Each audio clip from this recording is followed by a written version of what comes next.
नमस्कार, मेरा नाम है विकास सागर और आपका बहुत बहुत स्वागत है माई इन्वेस्टर्स डैन में। यहाँ पे हम आपके लिए रियल एस्टेट रिलेटेड वीडियोस बनाते हैं जिससे कि आपको सही से रियल एस्टेट का ज्ञान मिल सके, दिल्ली और एनसीआर की टॉप की प्रॉपर्टीज के बारे में पता लग सके। इसके अलावा इन्वेस्टमेंट के फंडामेंटल्स आपके क्लियर हों और आप अपने पैसों को सही जगह लगाएं।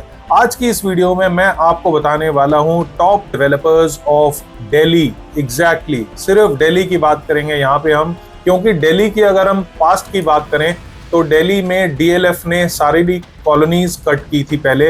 अगर हम 1946 के बाद की बात करें तो उन्होंने करीब 29 या फिर 32, राइट नंबर मेरा क्लियर नहीं होगा, उन्होंने एग्जैक्टली डेवलपमेंट की थी। यहाँ पे हमारे पास बंगलोज और कोठीज होते थे या फिर उस टाइम पे सो कॉल्ड प्लॉट्स होते थे।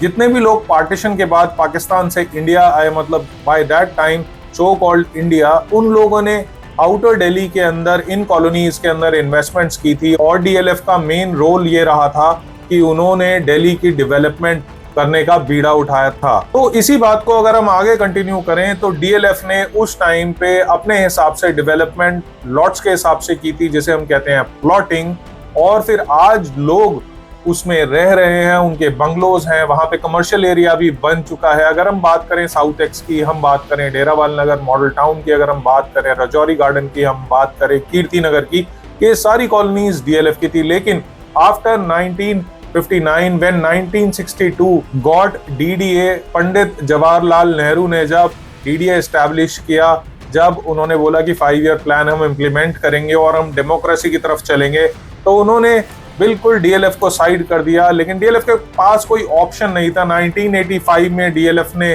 गुड़गांव के अंदर अपना पैर रखा और वहां भी उन्हें काफी प्रॉब्लम्स झेलनी पड़ी, बट डीएलएफ ने सो कॉल्ड काफी अच्छा डेवलपमेंट किया यहाँ पे। तो हम चाहते हैं कि आप सही शहर में सही बिल्डर के साथ, सही प्रोजेक्ट में, सही यूनिट में, सही पेमेंट प्लान के साथ, चाहे लोन के या बिना लोन के, अगर आपके पास एक्सेसिव पैसा है तो आप अपने पैसे को प्लेस कर सकें, अपने रिटर्न्स को हाई कर सकें और कैपिटल एप्रिसिएशन को गेन कर सकें। आप अपने बच्चों को लेगेसी देकर जाएं, ना कि कुछ भी ना देकर जाएं। तो इन्वेस्टमेंट्स रियल एस्टेट की सबसे बेस्ट होती हैं। टॉप 8, 9, 10 एसेट क्लासेस में सबसे बेस्ट इन्वेस्टमेंट रियल एस्टेट की मानी गई है लास्ट सिंस 1948। और अब हम शुरू करते हैं बिल्डर नंबर 1 डीएलएफ। तो डीएलएफ जैसे कि 1946 की एस्टैब्लिशमेंट है, उन्होंने 150 प्लस प्रोजेक्ट्स डिलीवर किए और अभी उनके 12 प्लस ऑनगोइंग प्रोजेक्ट्स चल रहे हैं। दिल्ली और एनसीआर की बात कर रहे हैं, यहाँ पे हम मुंबई की बात नहीं कर रहे हैं। सेकंड डेवलपर हमारा है टार्क, दी अनंत राज कॉर्पोरेशन। कंपनी एस्टैब्लिश काफी पुरानी थी, लेकिन 2016 में प्रॉपर उन्होंने फुटप्रिंट रखा। उन्होंने टार्क मैसियो सेक्टर 91 में डिलीवर किया है और अभी उनके 2 प्रोजेक्ट बहुत जबरदस्त, टार्क कैलासा और टार्क त्रिपुंद्रा, दिल्ली के अंदर एस्टैब्लिश हो रहे हैं। हाई राइज की बात करें तो टार्क कैलासा है और लो राइज की बात करें तो टार्क त्रिपुंद्रा है। तीसरा डेवलपर है हमारा यूनिटी ग्रुप। तो यूनिटी ग्रुप भी पुरानी दिल्ली के लोग हैं, बैकग्राउंड उनका हरियाणा और राजस्थान का है, एंड उन्होंने डीसीएम के साथ जेवी करके लैंड 40 एकर्स के लिए, जिस प्रोजेक्ट का नाम हम जानते हैं दी अमेरिलिस, न्यू रोहतक रोड, करोल बाग, और ये बहुत ही आइकॉनिक प्रॉपर्टी बना रहे हैं। यहाँ पे इस प्रोजेक्ट में 7 फेजेस हैं। कंपनी ने करीब 100 प्लस प्रोजेक्ट्स डिलीवर किए थे दिल्ली के अंदर। डीडीए के साथ मेन काम किया उन्होंने कमर्शियल सेंटर्स को डेवलप करने के अंदर, जो डीडीए के एलएससीज होते हैं उस टाइप की मार्केट्स लेकर, और करंटली उनके दिल्ली के अंदर 6 से 8 प्रोजेक्ट्स अभी चल रहे हैं कमर्शियल और रेजिडेंशियल को लेकर। अगला डेवलपर है हमारा गोदरेज प्रॉपर्टीज। गोदरेज 1990 की कंपनी है, शायद उससे भी पहले की है मुंबई में, तो आधा मुंबई वही ओन करते हैं। तो 85 प्लस प्रोजेक्ट्स उनके डिलीवर रहे हैं इंडिया में, शायद उससे भी ज्यादा ही होंगे, और अभी 14 प्लस प्रोजेक्ट्स उनके चल रहे हैं। दिल्ली के अंदर उनके अभी 2 प्रोजेक्ट्स हैं, गोदरेज साउथ एस्टेट जो कि ओखला के अंदर है, और गोदरेज कनॉट 1 जिसकी प्राइसिंग है 24 से 34 करोड़ रुपए। तो अगर आप गोदरेज में इन्वेस्ट करना चाहते हैं, आप एक बहुत हाई फाई इन्वेस्टर हैं, बायर हैं, तो आप गोदरेज 1 में, कनॉट 1 में इन्वेस्ट कर सकते हैं। अगला डेवलपर है हमारा रहेजा डेवलपर्स। आज उनकी हालत कुछ खास नहीं है कंपनी की। कंपनी के ऊपर शायद एनपीए का स्टैंप लगने वाला है या फिर हो सकता है कि इंसॉल्वेंसी की तरफ जाए, but I am not clear कि क्या चल रहा है। बट 30 प्लस प्रोजेक्ट्स उनके डिलीवर रहे हैं और बहुत सारी प्रॉब्लम्स के साथ उन्होंने अपने एक दिल्ली वाले प्रोजेक्ट को पूरा करने की पूरी कोशिश कर रहे हैं। पता नहीं कंप्लीट होगा या नहीं होगा, कंपनी ही बताएगी। 7 प्लस प्रोजेक्ट्स उनके एनसीआर में चल रहे हैं और अभी तक डिलीवरीज जो है वो थोड़ी थोड़ी कम है। अगला डेवलपर है हमारा उपल ग्रुप। 1979 का इनका एस्टेब्लिशमेंट है, 40+ प्रोजेक्ट्स हैं, 5+ इनके ऑनगोइंग प्रोजेक्ट्स। दिल्ली में कुछ ना कुछ चलता रहता है। बिल्डर फ्लोर्स में ये सबसे बड़े फ्लोर्स बनाते हैं, 1000-1500 गज या फिर फार्म हाउसेज भी इन्होंने काफी डिलीवर किए हुए हैं। तो कंपनी एक एस्टैब्लिश कंपनी है, उपल ग्रुप का बहुत अच्छा नाम है दिल्ली में।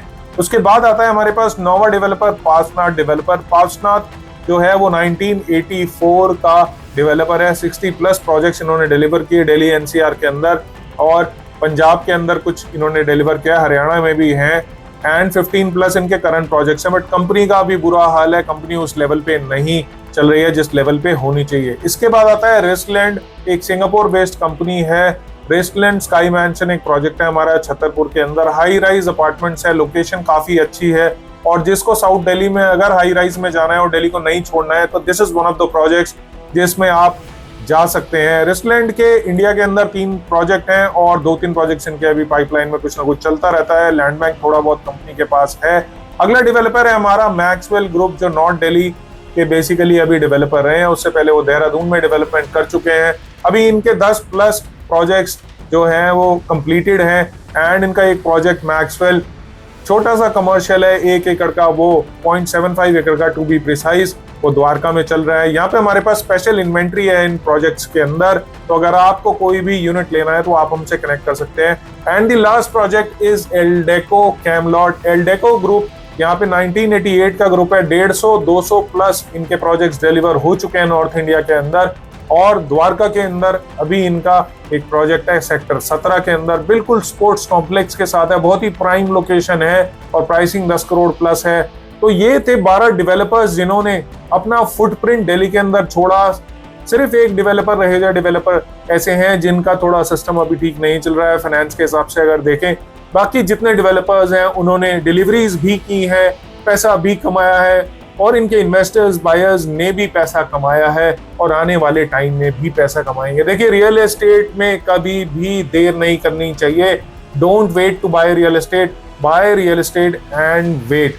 तो माई इन्वेस्टर्स डन में हमारी कोशिश होती है कि हम अपने इन्वेस्टर्स को, बायर्स को और एनआरआईज को बेस्ट डील डेवलपर्स से दिलवाएं। टॉप डेवलपर्स के साथ काम करते हैं, टॉप डेवलपर्स की इन्वेंट्रीज हमारे पास होती हैं, और हम कोशिश करते हैं आपको अच्छे से अच्छे यूनिट देने के लिए with the right payment plan. तो मिलता हूं मैं किसी दूसरी वीडियो में। अगर वीडियो अच्छी लगी हो तो लाइक करें, शेयर करें, सब्सक्राइब करें चैनल को, और वीडियो मल्टीपल लोगों तक पहुंचाएं जिससे उन्हें पता लग सके कि रियल एस्टेट ही एक ऐसी एसेट क्लास है जो उन्हें उनके पैसों को मल्टीप्लाई करने के लिए बिल्कुल बिल्कुल मजबूर करेगी और करने भी देगी। ये हमारा लास्ट 100 साल का ट्रैक रिकॉर्ड कहता है इंडिया का। तो मिलता हूं मैं किसी दूसरी वीडियो में। Thanks for watching.